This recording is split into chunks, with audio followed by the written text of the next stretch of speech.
Hello. In the first part of this talk, discuss the different kinds of relationships that human beings have. Human love, of course, takes many forms, and it's especially pure at the level of the soul. There have been some special individuals whose expression of love was not in a personal relationship, but for the whole of humanity. Mahatma Gandhi was a deeply compassionate political reformer who sought a better life for his people. Miguel Hidalgo y Costilla in Mexico was the first to achieve the abolition of slavery. The life of Jesus of Nazareth is believed by millions to be the epitome of love, caring nothing for oneself while teaching the highest spiritual values. And we have seen this deepest devotion expressed by the mystics, such as the Sufi poet Rumi, and a century later Julian of Norwich, who wrote the aptly titled Revelations of Divine Love.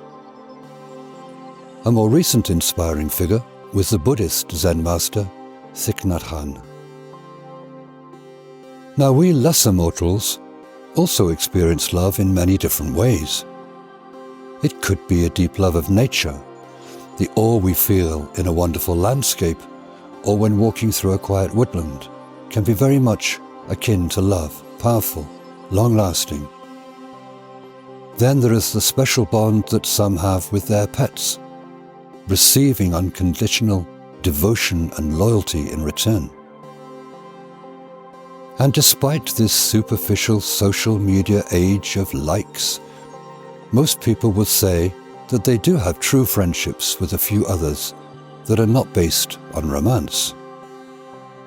Often these begin with a common experience at school, perhaps, or the workplace, but they evolve into something more meaningful, characterized by unconditional caring and loyalty.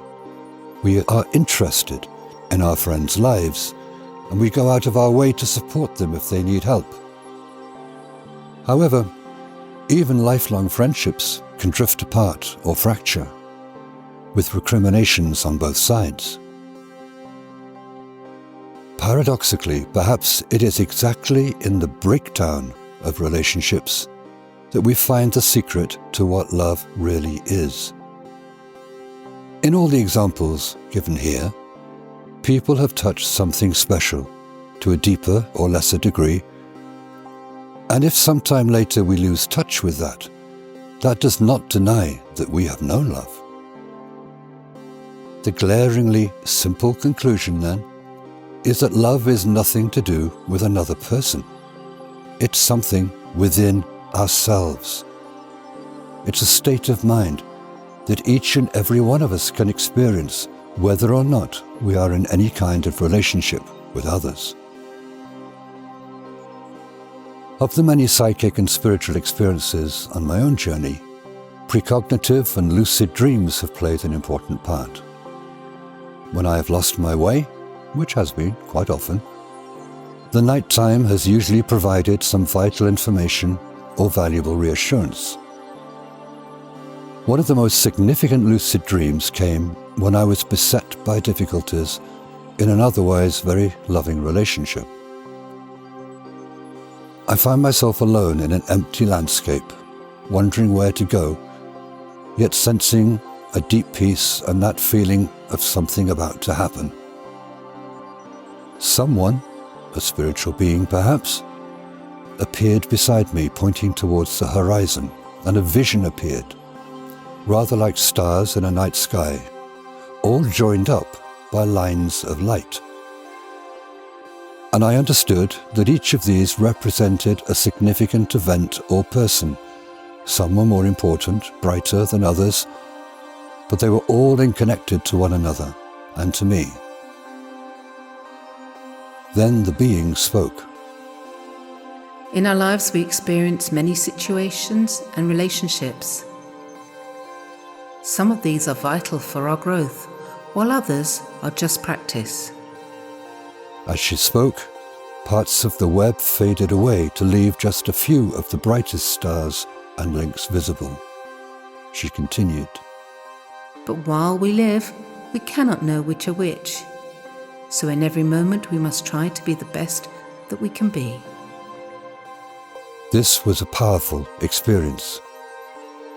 What I understood from it is that we must treat all our relationships, partners, friends, colleagues, neighbours, with care and respect. Every such meeting of hearts or minds has something to teach us, even though some of them may not last for long. Yet even the briefer relationships may help us to have a deeper sense of our own spiritual identity, our higher self. Perhaps an awareness of this deeper consciousness, this place of oneness, of spirit, is what we call love. And it's an ability within everyone. This sense of love does not depend on any other person, nor belong to any one relationship.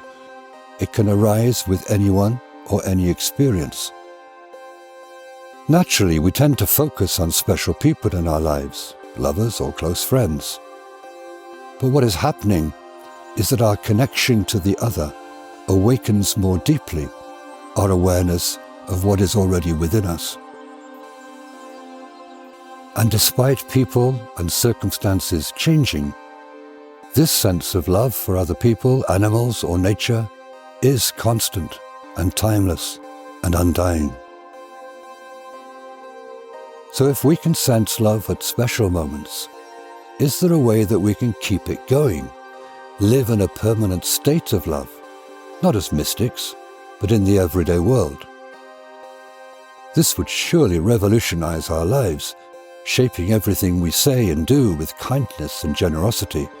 It may even rub off on others and make this discontented and fractious world a happier place. Once we understand that love lies within ourselves, that it is our spiritual identity, any belief that our value or our happiness depends on other things or people will disappear.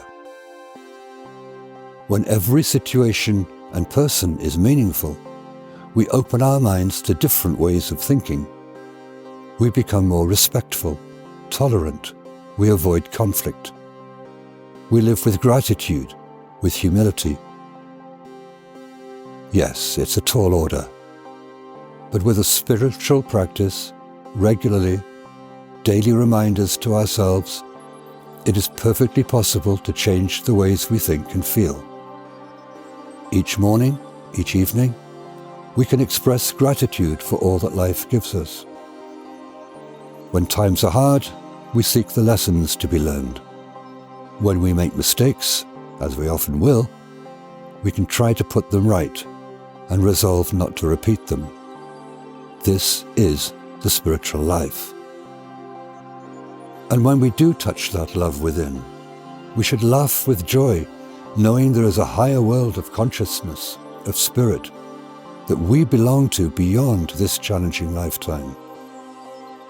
We don't have to pass to an afterlife and work our way through 7 celestial spheres to experience the depth of divine love.